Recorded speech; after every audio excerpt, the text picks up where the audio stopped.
Ani Bojo, Mallory and Indigenous Cause. I'm the host of She Carries the Water, and I'm sitting today with my friend Ty. And if you want to introduce yourself, that would be great. Hi, I'm Ty or Tahara, friend of Mel from Dalhousie. We did our masters together and been friends for, are we 12 years? Wow. Yeah. 12 years now? Yeah. Yeah. Thank you for having me here. So I'm just kind of curious about you and kind of the gifts and skills you bring to this perspective of the land and the water and getting to sit in those spaces. Tell me about where you're from originally, even where you live now, how that kind of influences you today. Okay. So presently I live in Thorold, Ontario, which is a small city town in the Niagara region of Southern Ontario in Canada. Lived in the Niagara region my entire life. Was born in St. Catharines, and then my family moved to Niagara Falls when I was about 5 or 6 years old. I'm the fourth of out of five children. My parents immigrated with my oldest sister from South Africa in 1980. They were both born and raised in Johannesburg, but did not grow up in with the same experiences because of the color of their skin. So my mom passes as white African. So they used to have to carry identification cards in South Africa prior to apartheid, where it would say what race you were. So her identity card would say white European. Like that's how they would identify you as. So for 2 generations, her family passed as white European, even though she was not fully white. So we think the most accurate information we have is not my mom's mom, not my grandmother, but her parents. One of them was black. That would be my great grandmother. And she had more than one partner and had, I don't know, like 13 children. So as the next generation moved on, my grandmother, I think she did not look white to me. My mom was born blue-eyed and blonde-haired, but she definitely does not look white either. But they had the identity cards. So my mom grew up with a lot of privilege in South Africa. She got into the right schools, were able to live in the right neighborhoods, they had like a maid. They had free reign to travel anywhere without being kind of like, if they were questioned, they had proof of who they were. My mom had access to education, things like that. And then my dad's experience. Can we just pause Sure, with you, yeah. yeah, with your mom a bit? Because I think that's pretty important to just highlight this piece of you suspect there was black lineage within your line, but that they had the privilege of white passing, that they wouldn't recognize or honor that piece as well. No, because in South Africa at the time, the worst of the worst were considered black. Even immigrants had more respect in society than the black who were indigenous to South Africa. Yeah. So, for example, like South Africa had a huge immigration flux 2 or 3 times in the last like 300 years because of keeping up with like certain farming and like sugar cane farming, other things like that. So they would get immigrants to come. So Chinese immigrants, Indian immigrants from India, all of like Southern Asian kind of immigration occurred a lot, and they all went to South Africa to work on the farms. So even immigrants were actually treated a lot better than black people at the time in South Africa. So if you wanted to be either white or an immigrant essentially at the time. Or a white European.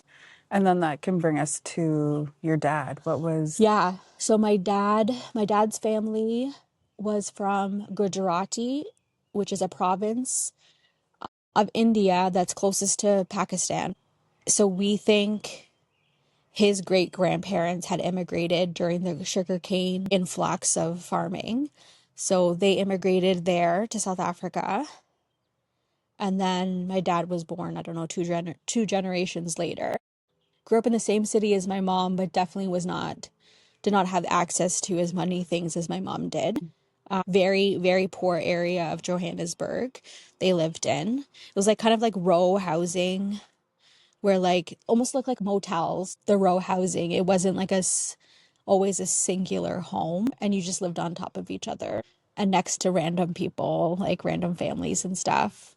But you grew up very much community based, like you knew everyone that lived around you for sure. And they would have each other's backs, would call the house or send someone to tell them, oh, okay, the police are in the area, like would tell everyone to like watch out. It would be like that.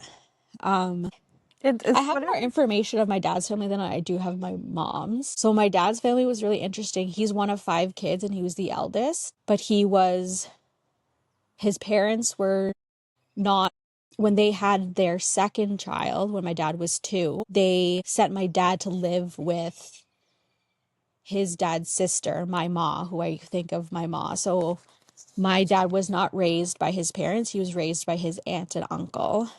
Okay. And those are the grandparents that I consider my grandparents today. I don't consider his biological grandparents my grandparents. And that was kind of common back then. And almost all of his siblings were kind of shipped off to other people because their parents just couldn't handle taking care of more than one kid at a time, essentially. So, like, the last kid was raised by my dad's biological parents, but no other kids were. I think the reason why was mental health. My biological grandmother had like some mental health issues. Money was also a thing, like kept having kids but couldn't afford to keep mouths fed. And my dad didn't find out he was adopted until he was almost a teenager. Wow. And he would hang out with his siblings and his siblings they didn't know each other were siblings. Did they know they were family though?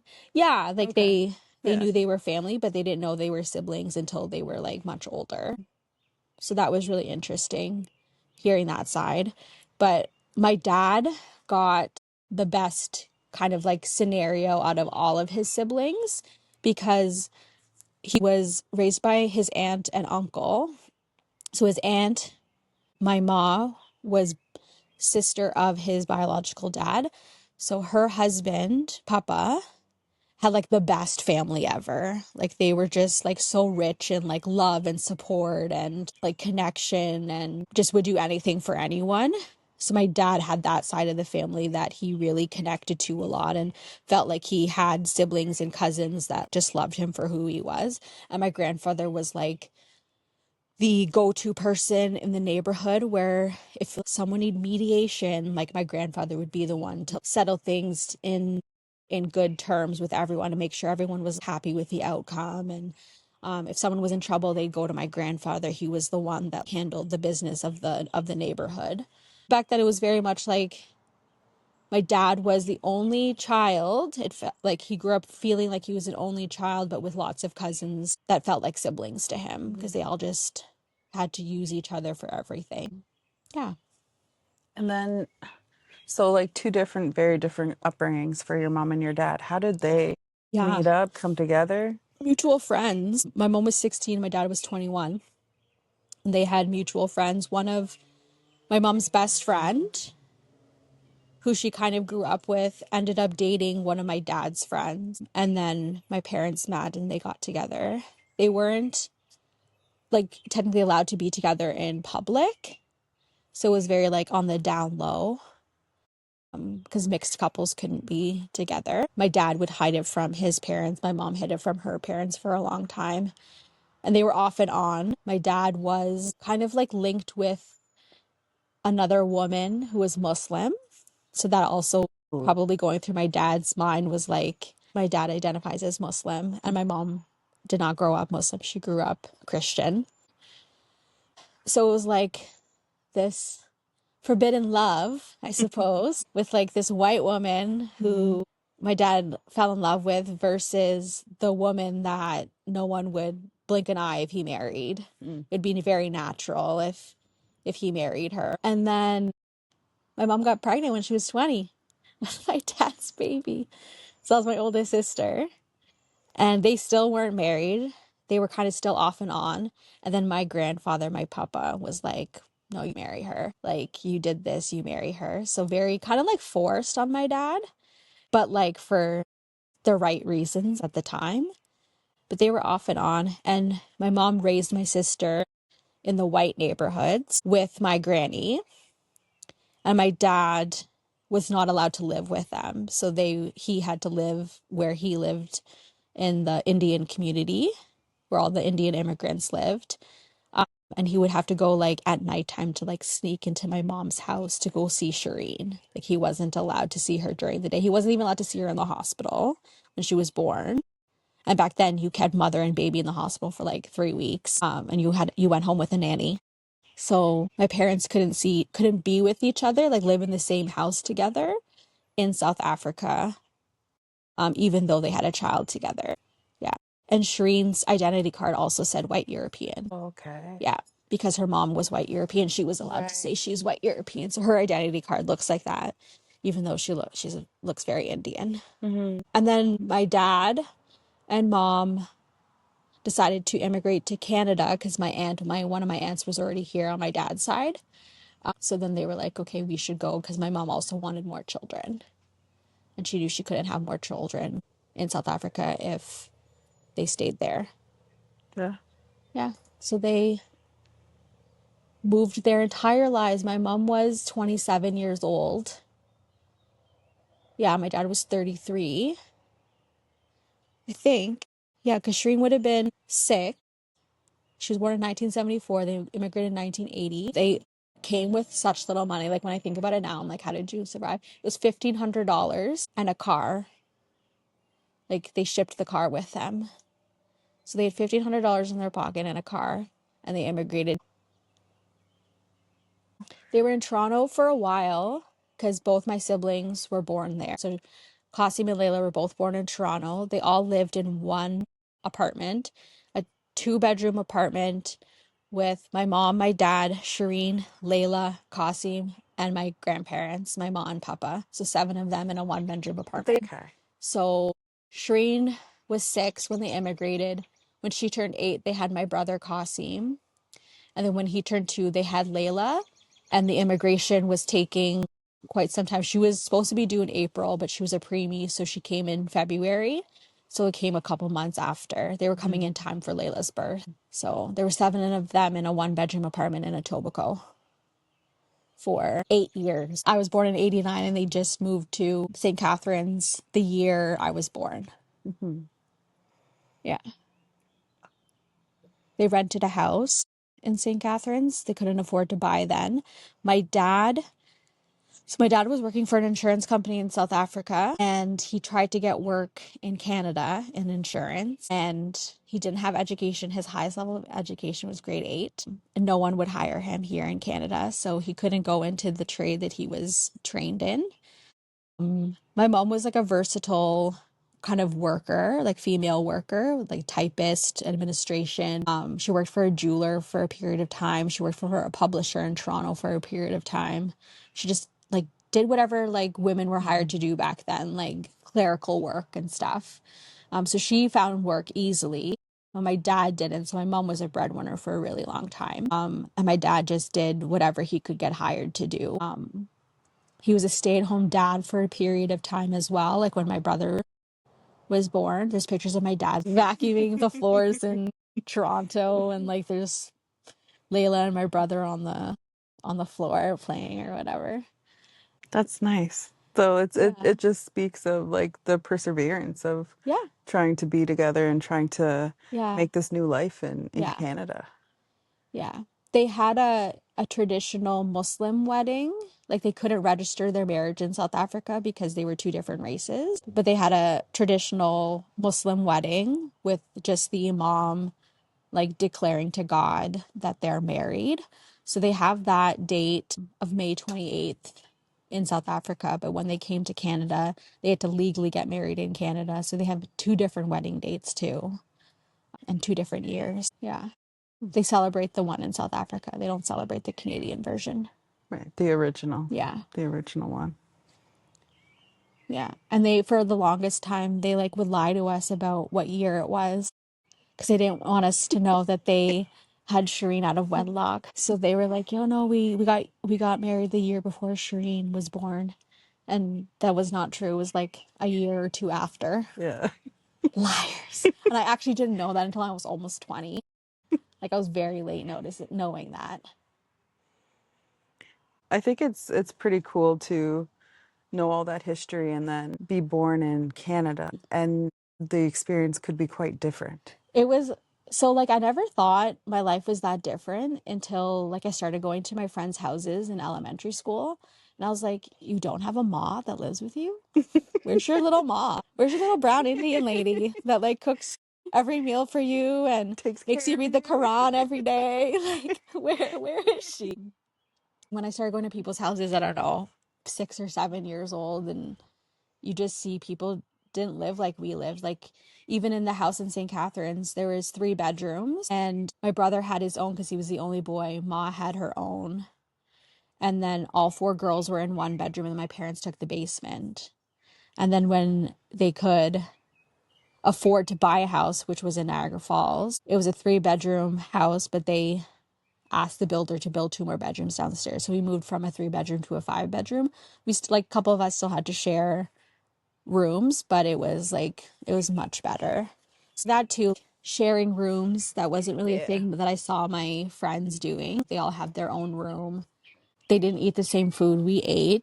I didn't taste like McDonald's till I was a teenager. We ate home cooked meals every day. Every once in a while, we would order a pizza, but that was very rare. Sundays were white people food day. White So, people taco night? yeah, yeah, exactly. It was my mom would cook on Sundays and it wouldn't be Indian food. That was the only night of the week that we didn't have Indian food. It was always dried and terrible. And there was like such a schedule to our food every week too. Like Mondays, Ma would make only enough food for the Monday, so there was no leftovers, and it was usually not a non-rice dish. Tuesdays was a rice dish that had to last to Wednesday. And then Thursday was a non-rice dish that just lasted Thursday. And then Friday was a rice dish that had to last Saturday. So she didn't cook every day. Oh, But we also weren't allowed to have seconds. So you ate once, and what you took on that plate is what you eat. You don't go back for seconds because we had to let the food take over the next day, essentially. There's such a routine to our meals my entire life. And I was like, people don't eat like this? Like, what's going on? Yeah, just weird things like that. And taking food for lunches, like I was embarrassed because everything smelled way differently than everyone else's. So I didn't take like food for leftovers for lunch very often. I didn't invite friends over for dinner because I didn't think anyone would like Ma's cooking. Like I had white friends or half white friends that were like not eating what I was eating. can you tell us a bit about Ma? I think she Oh, Ma was the sounds best. fascinating. She couldn't have kids, so it was like such an amazing thing for her to have my dad. Like she would have had like a dozen kids. Like that's the type of woman she was. And she was like the traditional Indian woman, woke up early, washed herself, put the oil in her hair, put the braid in and looped it around, wore the traditional Indian clothing every single day. She smelled like old oil and like almost like Zambuca. Felt like not Zambuca. But there's also that ointment that old people used to put on their joints. It's like an old tin thing. Something like that she used to put on her skin. My grandfather died the year I turned 1 year, and then he died the next month. We think of we think it was something lung related, and my parents don't know the full answer, but we're all carriers of TB, and we think my grandfather had it. Even though we're not blood related, but like in the vicinity of him. Whenever I do the TB test, I have to get the X-ray to prove that I don't have TB because I always get the reaction. So we think he was a carrier, and he died of like inactive TB or something. But Ma was like, you don't mistreat her, you don't disrespect her. Like if she asks you to get something, you have to go get it for her. But we would willingly do it. She was just like so cute and so awesome. She learned English from watching soap operas. So like she would have this routine the whole day, like she would make her coffee and her toast or whatever. Then she'd start washing the chicken and cutting up the things for dinner. And then she would take a break and go watch what was it, like Days of Our Lives at 1 o'clock, and then Guiding Light or whatever after. She had like such a routine in the afternoon. And then me and Tia would come home from school and she would make us read the Quran and practice. Like we had Friday night school, which is kind of like Sunday school, where you have to go to the mosque and you learn about Islam and Arabic and how to pray and all these things. So we'd have to practice during the week. So she would like sit us down and practice it. And then she wanted us to teach her English. So we would bring our English books from school and we would like teach her how to read English. And one of the books we taught her to read with was The Christmas Mouse. She freaking loved that book. It was like three words on each page. I don't know. It's such an old book. I can't even find it anymore. I tried to look for it when Isaac was born, but I couldn't find it. Like it's not available or something. But The Christmas Mouse was one of her favorite books. So funny. But she was like a routine oriented woman. Had the same schedule every single day. Did the same things every single day. Would go to South Africa every few years, and she would go for like 2 or 3 months to make it like financially worth it, because it was like a long trip and expensive, usually like not less than like $2,000 a ticket. And she would come back with like all this gold. All of her dresses were handmade and stitched, and like she would come back with a full new wardrobe. Gold was so important to her. Jewelry and like showing off wealth, even though she wasn't a wealthy person, but like that image was important to her. And she would come back with a whole bunch of food, like certain spices wrapped in the plastic inside her suitcase, and we would open it and it would just smell like curry. And like chocolates and these gums called chappies and all the South African, like you can only find them in South Africa type of food. It was really cool. We would miss her so much when she was gone, and we would call her like once a week while she was gone. And when she came home, we loved it. We would take her to Toronto, to Gerrard Street, like Little India, because at that time, like in the 90s and early 2000s, that was like the only place to buy Indian grocers. Like there was nothing in the Niagara region really, like maybe a little bit of Mississauga or Oakville, but she liked this one street in Toronto. So like every 4 to 6 months, we would go and spend the whole Sunday there. And we would go after breakfast, drive there, park in the same parking garage, and walk around Gerrard Street. She would stop at like all these little grocers and we would carry all of her bags. She would go to the record store and buy Indian records. And she did this well into like 2005, when like there weren't, like, you know how records made a revival later, but 2005 wasn't the revival yet. So we went into the Indian record store and they only had one box of records and everything else was CD, and she was so upset. But she went through it anyways, and the guy like remembered her from like 2 decades of going to the same record store. He was like, "You have everything in this box." She's like, "No." And she would just keep looking through it. Like, "I know what you have. I've sold you every single record for 20 years. And she'd be like, "No." And she'd keep looking and she'd find something. We didn't actually double check her records to see if there were duplicates, but she would buy an Indian record every single time. And then we would have lunch at the same restaurant, Chandi Chowk, which is like it's a kebab, and they made homemade naan bread in the tandoor. So good. And she would have her little vegetable curry because she was also semi-vegetarian. Like she only ate chicken and fish.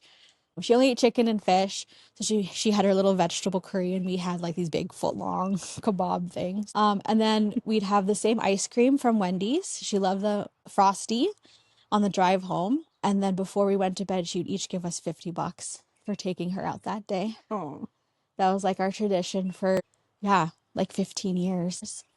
And then she died when I was 17. And that was really sudden and really sad. And Atia was her best friend. They shared the same bed for Atia's entire life. Like Atia slept with my ma for her entire life. And I remember the day she died. It was actually August first. And I was a summer camp counselor, a day counselor, and I got a call. I had like 3 or 4 missed calls from the afternoon. And I was like, this is weird. No one ever calls me. And then I listened to my messages, and it was like, oh, we can't find Ma. Like, we don't know where she is. Can you come home? Like, we need help looking for her. And then the next call was, we think we found Ma. They're trying to identify her body. Like, she's passed away. I was like, what the? I was so like, okay, let's get home. So I went home, and then Atia ran to me, and she wouldn't let me go. And she was just crying and sobbing. And she was like, Ma's gone, Ma's gone. And she just kept crying and crying. And the police were there. My uncle and my parents were there. And my uncle had to go identify that it was her. And because my dad couldn't go and see her. It was really, really sad. She used to walk into the orchard every few days to like collect more apricots and peaches from the orchard in the backyard. She would do that, yeah, a few times a week in the summer. And then on the really hot days, we told her not to go, to wait until like one of us are home so we can go do it for her. And my parents had told her I forget that they were going somewhere together. And my mom said to her, wait until like Tahara's home or Atia's home and then go. And mom's like, yeah, yeah, okay, okay. So then my parents leave, and then they come back and they go into the house and she's not there. And like her shoes were gone too. So we went into the orchard, they started calling her name. They didn't get a response. And then they decided to call the police, and the police were doing a search, and they had found her laying on the ground with her hands like this as if she was doing a prayer. So she was like in this position, like kind of covering her face as if she was saying a prayer to herself, like she knew like she was dying or something. But it was like heat stroke, sunstroke. She was also like 82 at the time, 82 or 83. She was like in prayer position. Like this is how we say prayers and du'as in Islam. And she was like in this position. But yeah, it was really sad. Because she was still walking around doing stuff. She had blood pressure, medication. She wasn't like an unhealthy person.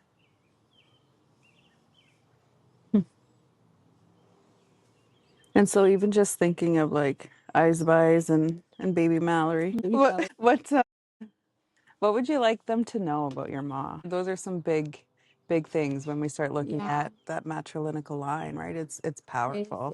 It's really big. Like my mom did a lot of like sacrificing in her life. Like imagine moving countries when you're 27 Oh, years old, like with a kid, and like leaving, like she was an only child, and leaving your mother who was technically your best friend your entire life.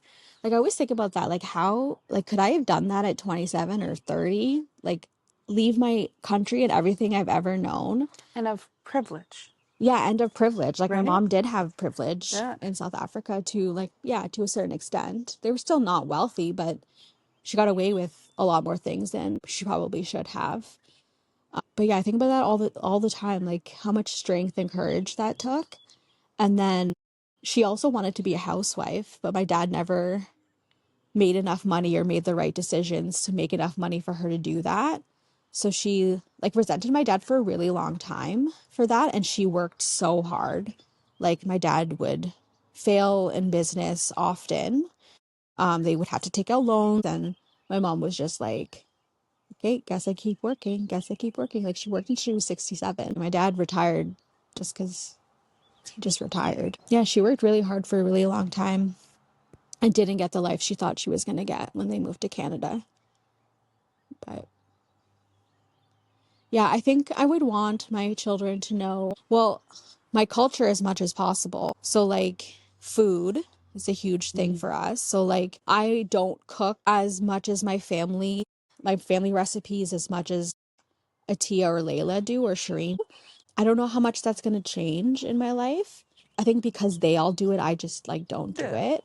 It's still accessible to them. Oh, 100%. Yeah. Like, especially at Atia's house, like, she's always cooking. She cooks like Ma. She learned from Ma. Like, they were inseparable growing up. So, Atia knows every dish pretty much that Ma ever made.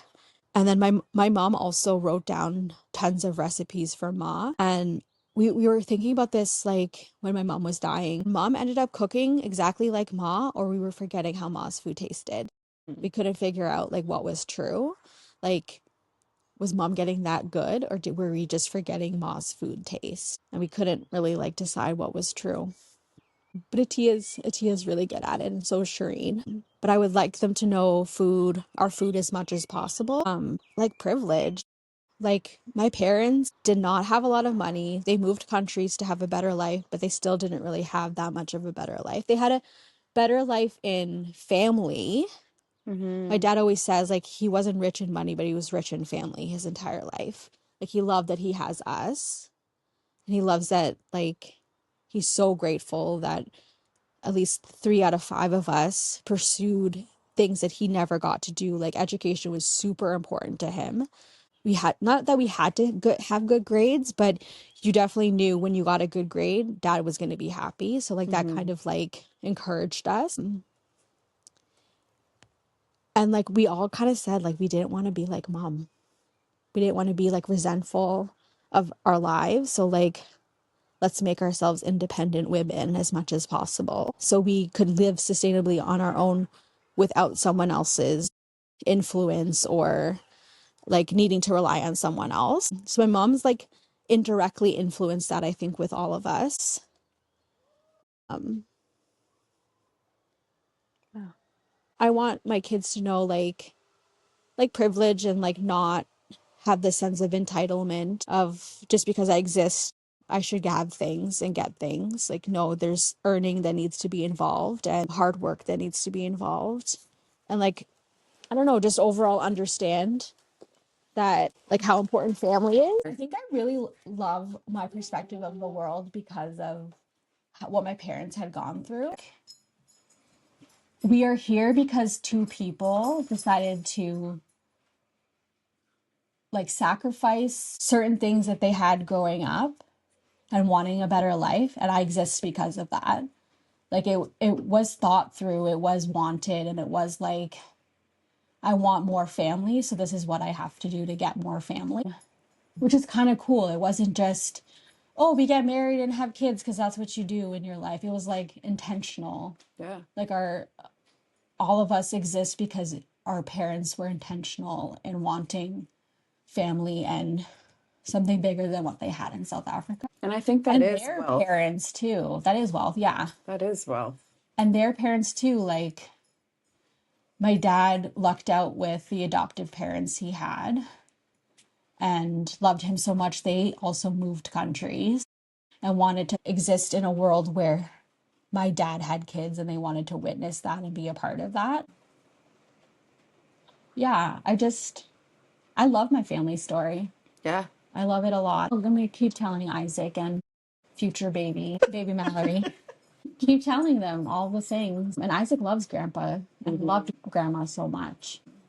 I just got to see them every Sunday for almost his entire life. And sometimes more than that if it was during the week. But yeah. And also, like, there's a whole piece of your family continuing to gather, Yeah. continuing to Yeah. be together. Yeah. Our siblings definitely make a priority. Like, my siblings make a priority to stay connected, whether through it's like group chat or seeing each other every week. We're doing a cottage week with Layla's family, Atia's family, and my family, and Shireen too is coming. Like, we're going to continue to do those things. And we even talk about like me and Atia both discuss like in our wills that we have, like if we die, if both partners die, like where do the kids go? And me and Atia both chose each other because we wanted culture to be continued on with our kids. Like it's not going to stop with us. It's going to be continued. So she's like, I know you'll do things to remind our kids of where we came from and vice versa. So we chose each other for that. And do you think that culture can connect you to the land and the water here in Niagara, or even the rivers and the waters in South Africa? I think so. The lowest point in South Africa is the Cape, and it has two different oceans coming together. And because they're two different type of salt content and density, they don't actually mix water. So it's two currents that are bumping each other each time. I love that. So that's kind of like, I don't know, my parents in a way, like, And where you're from. and where we're from, like two different, like my household culture versus the culture outside, which was so different from how I understood the world inside my family unit than what I had to learn from school and peers and working, living outside of my household culture. It's like two's always, they're trying to like connect to each other, but they're kind of also their own things on their own. And that's actually how I feel a lot of the time. Like I connect to Canadian culture, but I also don't in a lot of ways. Like when people talk about how they grew up, I'm like, that's just not, even though I grew up in a very white community, like Niagara Falls had like 5 Black families and like 2 Asian families and like 3 Indian families or whatever. I didn't connect to the white culture. I didn't connect to the Muslim culture really, but I connected with my family culture, which was like a mix of so many things in one. Yeah, it can still coexist. Yeah, Even in the same place, right? absolutely. Like we always said like we never really fit in with like the Muslim kids at the mosque. What's the name of those two waters? I'm pretty sure it's just like the Indian Ocean and Atlantic Ocean, and yeah, it just doesn't mix because of the salt densities are different. Cool. Cape Point, that's like that's pretty simple word. Thanks. Are we good? Yeah. Okay. So I just want to say Chimiwach. That means thank you very much. And welcome. Bamapi.